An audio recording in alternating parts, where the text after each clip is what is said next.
Y por eso vemos cómo esta gente, por regla general, siempre niega a Dios, tiene una resistencia. Por regla general, la izquierda, hoy día, la izquierda radical, y que promueven todas estas aberraciones que vemos en nuestra sociedad, tienen como fundamento un materialismo ateo. Hola, bienvenidos a todos a este cuarto episodio de Libros Independientes. El día de hoy tenemos un tremendo invitado que además nos va a hablar de su nueva editorial que es Apolos.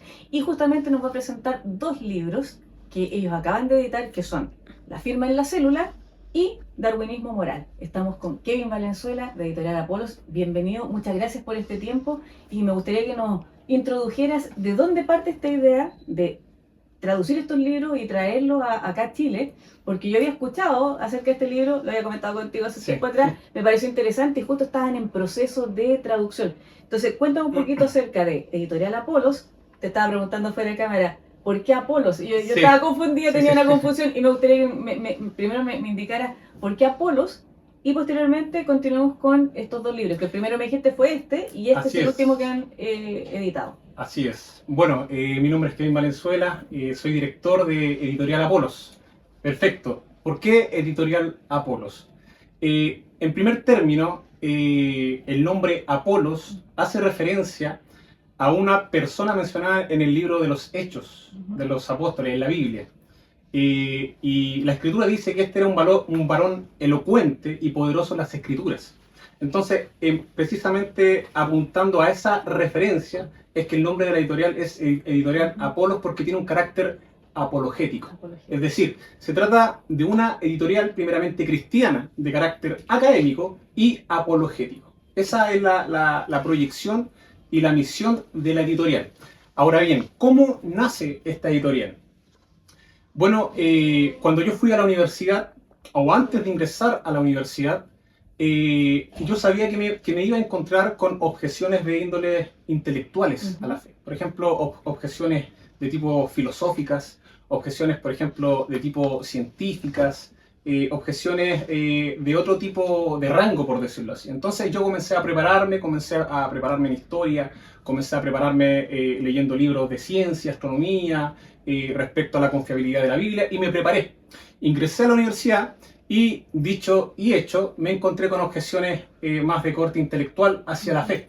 Entonces, por parte, a veces, algunos comentarios de algunos profesores, cuando se enteraban de que uno era cristiano, y esto más que nada por el tema del comportamiento, porque se distingue el comportamiento en la manera en cómo uno habla, cómo uno se comporta, también, por ejemplo, respecto al consumo de drogas. ¿Tú fumas? No, yo no fumo, yo no consumo drogas. ¿Y tú qué haces? Entonces, ahí ya uno comienza a llamar la atención por el comportamiento. Entonces había un comportamiento distinto, llamaba la atención, se enteraban que uno era cristiano, y en este caso, por regla general, lamentablemente se tiene una noción del cristiano, del evangélico, del creyente en la Biblia, de que se trata de una persona ignorante que cree en mitologías. Claro. Esa es más o menos como la proyección del mundo hacia el creyente bíblico. Está desvirtuado, digamos, el concepto de lo que es ser un cristiano. En el fondo, porque de alguna manera se ha vuelto muy atea la universidad.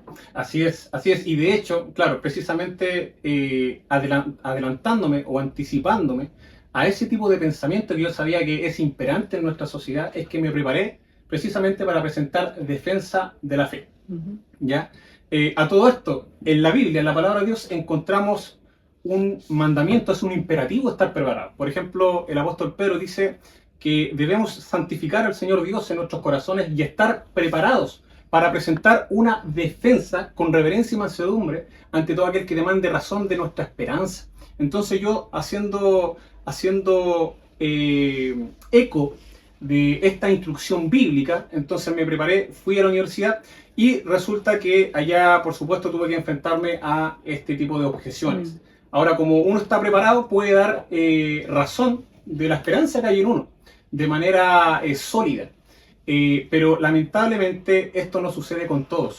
¿Y qué fue lo que me di cuenta en la universidad? Es que hay una gran deserción evangélica en las universidades, donde entran siendo evangélicos, pero salen no siendo evangélicos, porque fueron absorbidos por filosofías de este mundo, por feminismo, fueron absorbidos por el pensamiento materialista, porque se les enfrentaron con objeciones más intelectuales y no supieron cómo responder y finalmente fueron absorbidos. Es decir, no tenían un fundamento bíblico ni un fundamento intelectual sólido para poder dar una respuesta sólida respecto a la esperanza que tenemos como cristianos. ¿Has notado ahí, que eso lo he conversado de repente con otros amigos, con un chileno anónimo, por ejemplo, en algunos espacios que hemos tenido juntos, de que hay un adoctrinamiento dentro de las universidades, pero un adoctrinamiento con ideologías, obviamente, que son nefastas para los jóvenes, que van con ganas de absorber, en el fondo, antiguamente, porque yo me acuerdo, el origen de la universidad era para que tú obtuvieras un conocimiento, fueras mejorando, pero que tuvieras claridad, no que te enredaras en la vida con ideologías que al final van a ser perniciosas para ti y para los demás, porque los profesores deberían ser un ejemplo. Así es. Intelectual, pero también moral. Así es, ¿no? Eso es evidente. Lamentablemente yo cuando fui a la universidad, por ejemplo, en los break, los futuros abogados, los futuros psicólogos estaban fumando marihuana en el patio. Entonces tenemos una generación de drogadictos que hoy día van a ejercer en nuestro país. Y que perdón, disculpa que te interrumpa, porque justo ayer lo conversamos con un amigo. Ahora, tú no puedes ir al psicólogo porque de repente el psicólogo que te va a atender, en vez de darte un apoyo, una ayuda, puede ser un mal ejemplo para ti. Así es. Entonces, si tenemos ese tipo de profesionales como abogados y psicólogos que son adictos y más encima están llenos de ideología zurda, izquierdista, ultra, ¿qué vamos a tener para las jóvenes generaciones? ¿Qué se viene para las próximas generaciones? Exacto. Entonces, enfocado precisamente en combatir esas situaciones nefastas, esa decadencia en nuestro país que nace Editorial Apolos. ¿Para qué? Para poder proporcionarle las herramientas intelectuales, morales y espirituales a los creyentes bíblicos, a las personas que hoy día se están enfrentando a todo este tipo de objeciones o a este tipo de filosofía, las universidades, los colegios, y no tienen cómo defenderse. Exacto. Entonces, ese es el foco, es el proyecto de Editorial Apolos. Excelente. Poder aportar en ese sentido. Y lo otro, bueno, este libro de Stephen Meyer, La firma en la célula, me gustaría así como, así como dicen, sin hacer spoiler, cuando le dicen a las claro. Que no vamos a hacer spoiler, no vamos a contar completo, la idea es que ustedes vengan acá y lo adquieran y lo lean y lo disfruten. Y te quiero preguntar, ¿es un libro complejo? ¿O una persona común y corriente como yo puede leerlo, pero con calma, con estudio? Y me gustaría más o menos me dieras 4 puntos de qué trata el libro, como para que la gente se le clarifique un poco con respecto a este título. ¿Qué es qué contiene el libro La firma en la célula? Sí, bueno, en primer término se trata de un libro de carácter científico. Eso es lo primero. Sin embargo, esto no tendría que ser un motivo para tener temor. Claro, porque el autor hace todo su esfuerzo para poder explicar en términos simples y sencillos la temática que se aborda. Perfecto. Entonces es muy ilustrativo en las explicaciones que da, así que en primer término no habría problema respecto a la complejidad del libro. Es decir, ¿le gusta a una persona como yo o a un científico? Así es. Ya, es decir, vamos súper bien ahí, me encanta eso. Ya. Sí, va muy bien. Bueno, como ustedes pueden observar, el título del libro es La firma en la célula. El ADN y la evidencia del diseño inteligente por el doctor Stephen C. Meyer, filósofo de la ciencia por la Universidad de Cambridge. Se trata de un libro de 699 páginas y tiene 20 capítulos. A ver, ¿cuál es la tesis del autor? ¿Qué es lo que el autor sostiene? El autor sostiene que en base a los últimos descubrimientos científicos, particularmente haciendo énfasis en lo que es la información genética, que contiene, por decirlo así, las instrucciones de ensamblaje de todos los seres vivos, no puede ser explicados en términos puramente materiales. Eso es lo que dice el autor. ¿Por qué? Porque hoy día existen teorías que tratan de dar cuenta del origen de la información genética, y el autor revisa cada una de estas teorías demostrando cómo fracasan de manera miserable. Es decir, si hoy día tenemos científicos que aún se aferran a estas teorías, no son por cuestiones científicas, sino por cuestiones psicológicas. Es por un compromiso a priori con fundamentos filosóficos materialistas. Eso es lo que argumenta el autor. Entonces, también se centra en el tema del diseño inteligente. ¿Por qué? Porque hoy día lamentablemente, a ver, hoy día una persona conservadora, hoy día una persona que sostiene ciertos valores, ciertos principios, rápidamente la sociedad decadente lo apunta como una persona, como un facho, Claro. como, no sé, Anacrónico. claro, un cavernícola, un neonazi, no sé, y todas esas estupideces que hoy día se suelen decir, que Claro. no son nada más que ataques personales, son Mm. falacias ad hominem. Anónimo. Entonces, lo que hace el autor es dar cuenta de lo que es el diseño inteligente. El diseño inteligente, por regla general, las acusaciones, así como esta que estamos abordando ahora, las acusaciones que se hacen en contra del diseño inteligente es que sería teología disfrazada de ciencia, o sería meramente creacionismo. Sin embargo, el autor demuestra de que en realidad esas son acusaciones falsas, que no tienen ningún sustento, ningún motivo. Permítame explicarle cuál es la diferencia entre creacionismo y entre diseño inteligente. El creacionismo sencillamente es afirmar de que Dios nos creó y tal como aparece en la Biblia. Sin embargo, de que existen diversas ramas con diversos tipos de entendimiento respecto a los primeros capítulos del Génesis, ¿ya? Pero sin embargo, el diseño inteligente no se basa en la Biblia, no se basa en la revelación especial o en algún escrito de índole religioso, sino que se basa estrictamente en la evidencia científica.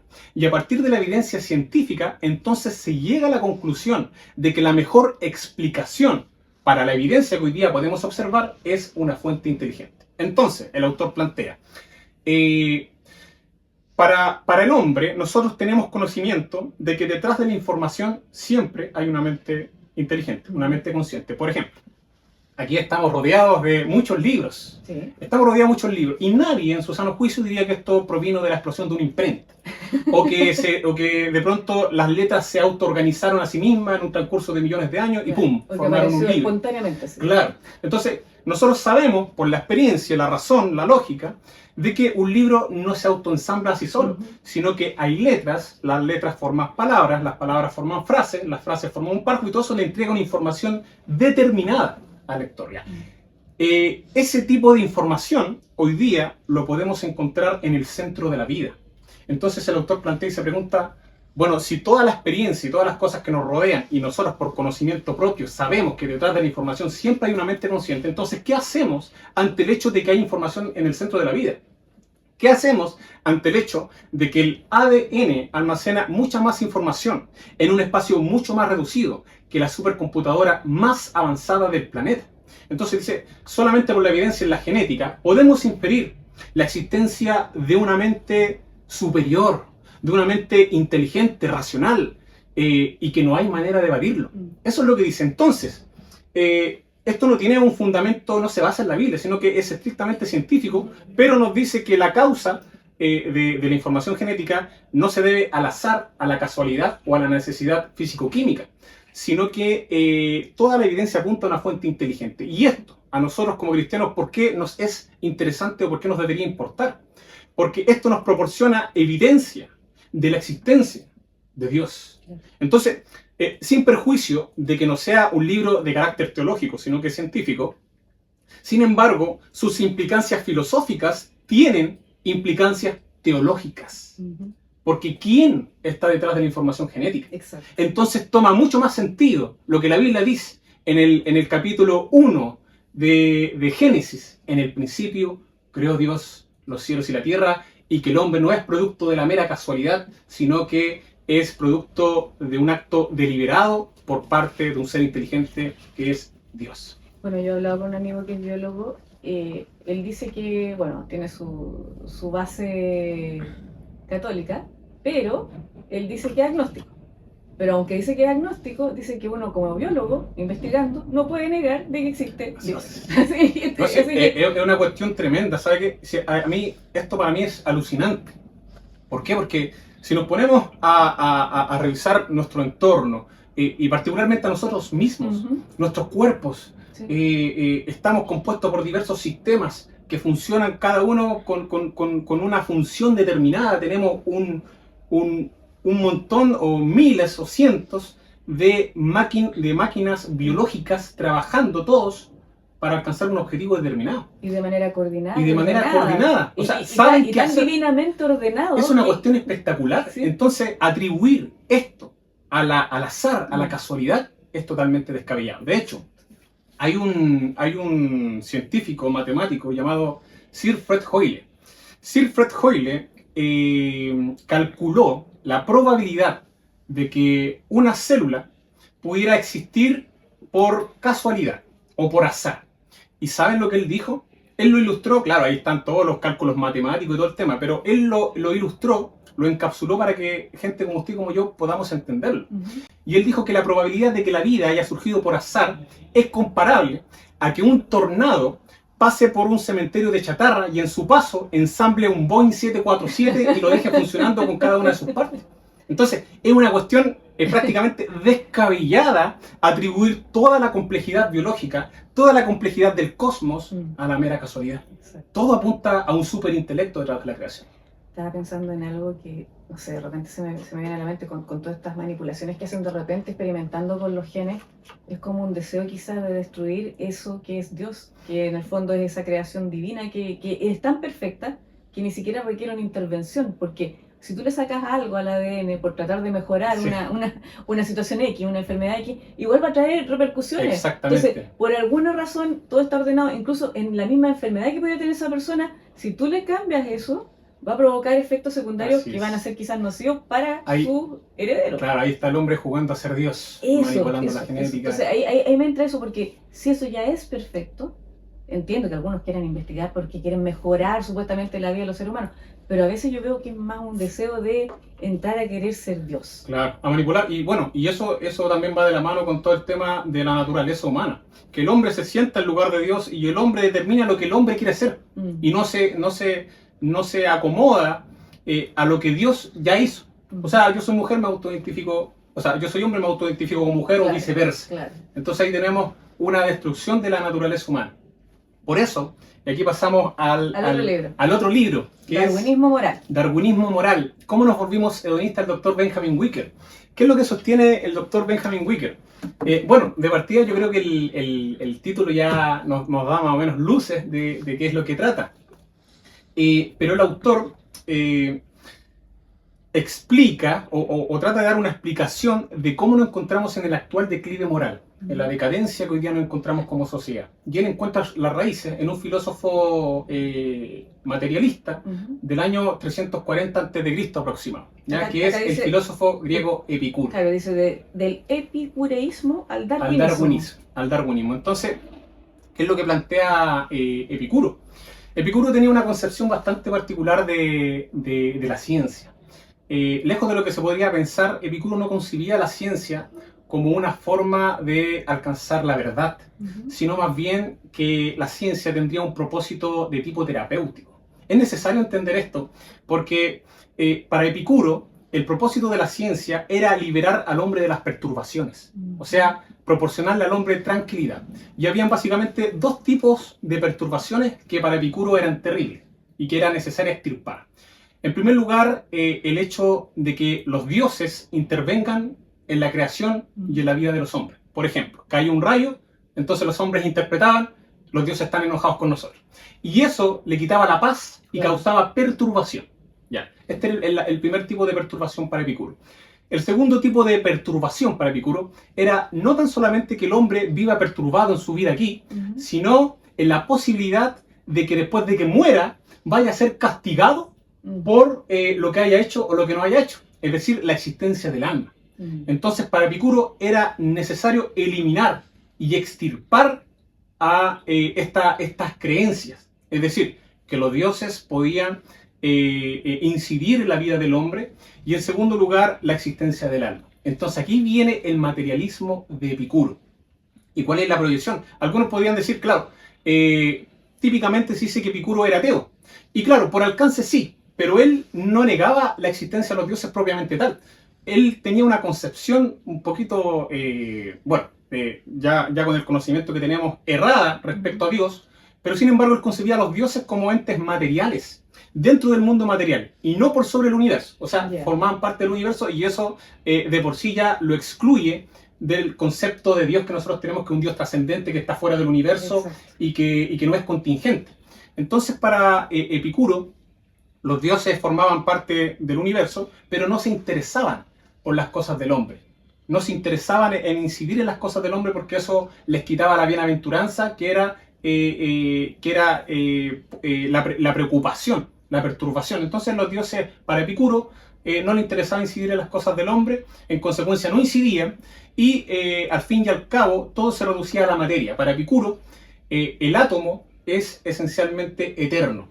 ¿Ya? Y como el átomo es eterno, entonces, y el hombre está compuesto de átomos, entonces al momento de morir se acaba todo. Es decir, no vamos a tener que rendirles cuentas a nadie. Y de ahí se deriva el materialismo de Epicuro, que excluye a priori cualquier referencia a Dios. Entonces lo que dice el autor es que este tipo de pensamiento lo podemos hoy día encontrar en la ciencia moderna. Entonces, ¿cuál es la relación? Dice el autor. ¿Cómo puede ser posible de que la ciencia hoy día tenga los fundamentos filosóficos de un personaje que vivió hace tantos años atrás? O sea, 340 antes de Cristo, aproximado. Y ahí él demuestra, y en su argumentación ahí va citando bastante a Epicuro, para evitar también malos entendidos, y para poder ser lo más fiel posible a las traducciones y al pensamiento de Epicuro, lo va citando y va demostrando cómo el materialismo de Epicuro hoy día constituye la base de la ciencia moderna. Y esto habla, por ejemplo, de lo que ocurre con este otro libro que hablamos, del diseño inteligente. ¿Por qué hoy día sería prácticamente una blasfemia para un científico el diseño inteligente? Postular el diseño inteligente. ¿Por qué? Porque se sale de lo que se conoce como el naturalismo metodológico. ¿Qué es el naturalismo metodológico? Para que ustedes lo puedan entender. El naturalismo metodológico es como un techo que se autoimponen los científicos diciendo todas nuestras explicaciones no van a cruzar esta muralla. Es decir, nuestras explicaciones deben ser necesariamente naturales o materiales. Como Epicuro decía. Claro, el materialismo, ahí está. Esas son las bases y fundamentos. Pero eso es erróneo, por varios motivos. En primer lugar, se trata de una manera falaz de razonar. Porque yo, en vez de dejarme guiar por la evidencia, le estoy diciendo a la evidencia, mira, hasta aquí tú te vas a mover. Pero ¿qué pasa si la evidencia apunta hacia más allá? Yo, como científico que me amparo bajo el naturalismo metodológico y que en consecuencia tengo un compromiso a priori con el materialismo, no puedo ingresar para allá.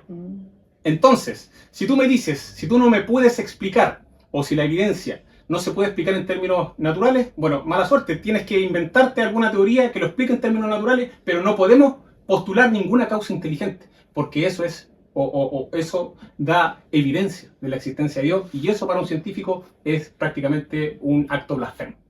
Ahí se nota que ellos tienen un temor a la eternidad del alma, a admitir de que existe algo más allá de lo que es lo material. ¿Por qué? Porque si tenemos evidencia científica acerca de Dios, entonces todas estas cosas van a incidir en toda nuestra sociedad, en nuestros pensamientos, en la moralidad, en la política, en la antropología, en todas las cosas. Y eso es lo que debería estar incidiendo, porque en estos momentos, como estamos viendo cómo está la situación globalmente, falta Dios dentro de cada una de las cosas que estamos realizando. Y lo han querido sacar en todo, en la política, lo han querido sacar en la educación, de las casas, es decir, de todas partes. Mire, de hecho el autor argumenta que el tema respecto al origen del hombre, esto es, si el hombre tiene un origen inteligente y trascendente y racional, o el hombre es producto de la mera casualidad, constituye el punto de partida de la batalla cultural. ¿Por qué? Porque no da lo mismo si Dios existe, así no existe.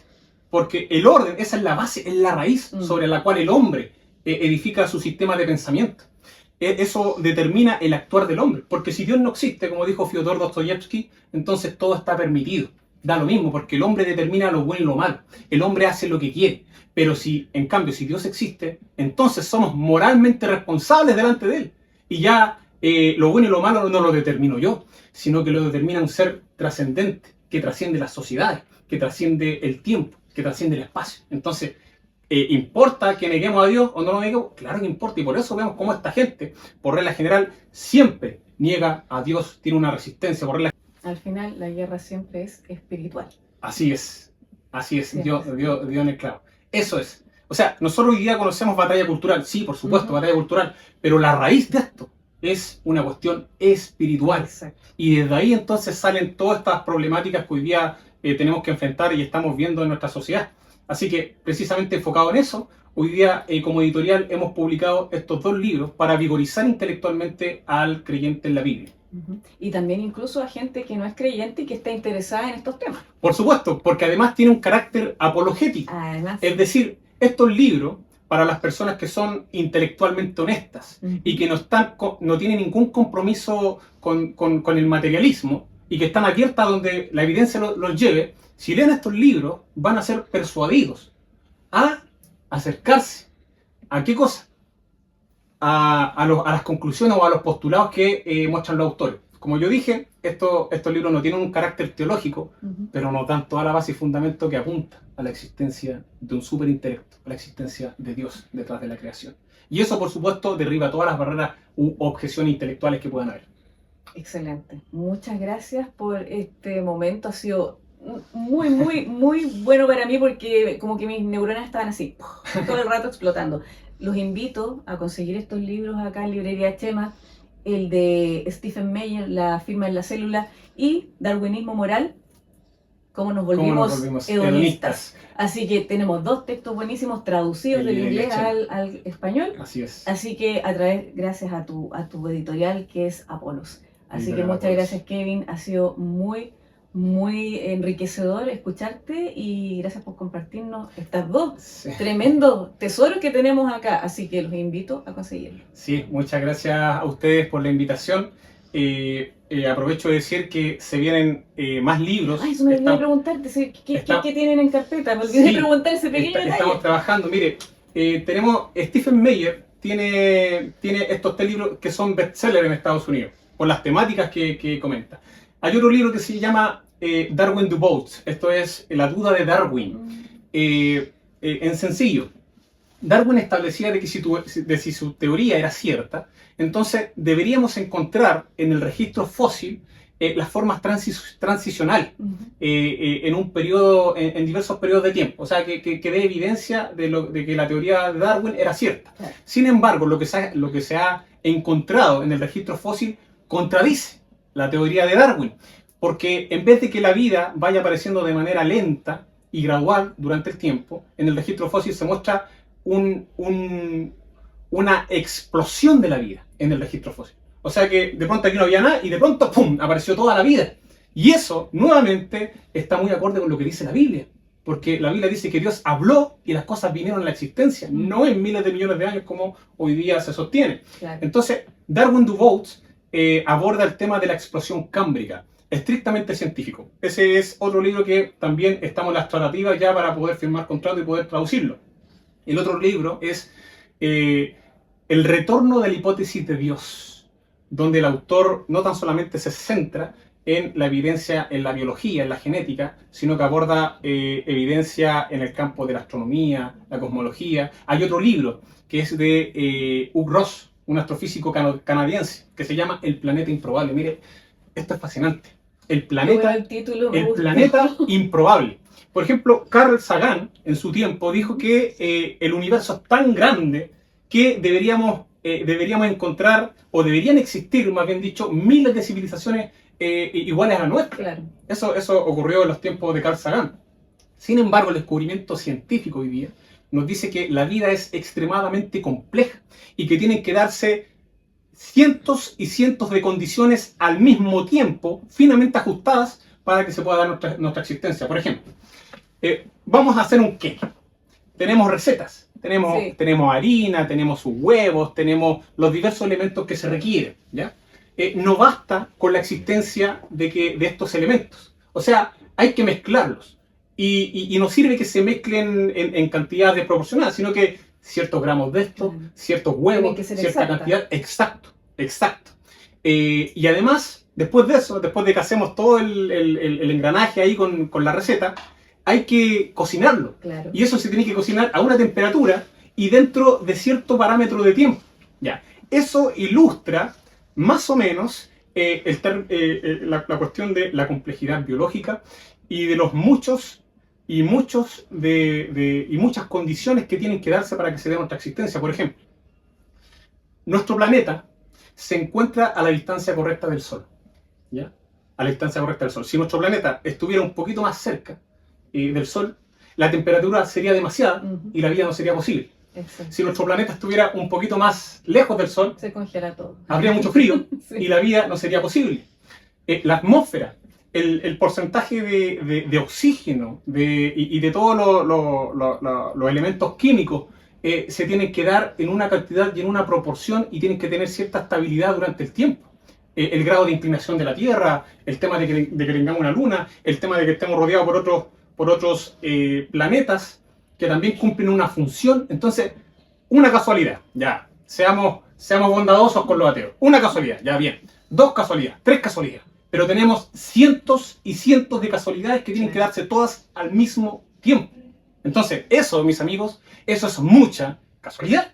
Y todo esto apunta, por supuesto, a un superintelecto. Entonces, el planeta improbable del astrofísico canadiense Hugh Ross, que también lo estamos trabajando. Ahora, quería compartir con ustedes también, ya para poder estar finalizando, el Instituto Discovery me respondieron el día de ayer, porque mi propuesta como editorial es ser la voz del Instituto Discovery, que es un conglomerado de científicos que abordan el tema del diseño inteligente, y mi propuesta es poder ser la voz en español del Instituto Discovery, y me permitieron poder trabajar el primer libro, que es Tu cuerpo diseñado, donde abordan las maravillas de nuestro cuerpo y todas las funciones que hoy día ocurren en nuestro cuerpo de manera simultánea, que por supuesto apunta a un creador. Así que se viene muy bueno, estoy muy contento, gracias a Dios, esto ya va tomando fuerza. Y si quieren adquirir los libros, exclusivamente lo pueden encontrar aquí en Librería Chema.